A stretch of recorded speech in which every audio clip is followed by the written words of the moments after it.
Bumagal ang traffic sa Cebu City dahil lang sa isang babaeng natulog sa gitna ng kalsada. Ang dahilan? Kalasingan. At nakatutok si Alan Domingo ng GMA Regional TV. Laking gulat ng mga motorista mag-aalas 6 kaninang umaga nang makita ang isang babae na nakahiga sa gitna ng kalsada sa B. Rodriguez Street sa Cebu City. Dahil sa kanya, naantala ang daloy ng trapiko sa lugar. Ilang minuto lang dumating ang mga tauhan ng CDRRMO, traffic enforcers at police. Agad nilang inalalayan ang babae.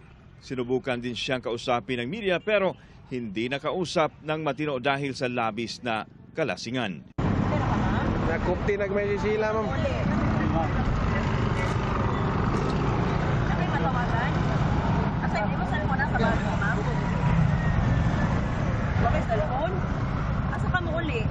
Isinakay siya sa ambulansya at dinala sa Cebu City Medical Center.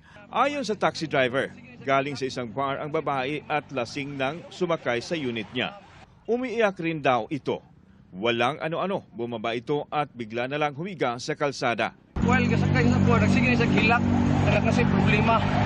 Pero kung video, kainom, ito pa nag-type ng video, kainom, isura na siya. Kamatay ko na siya. Kung mapagkamatay ka, ayaw ambak sa taxi, kaya maamong ko nimo.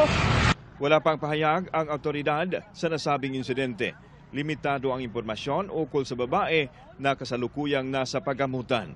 Inaalam pa ang hakbang na gagawin laban sa babae matapos nagresulta sa mabagal na daloy ng trapiko ang kanyang ginawa. Mula sa GMA Regional TV, Alan Domingo, nakatutok 24 oras.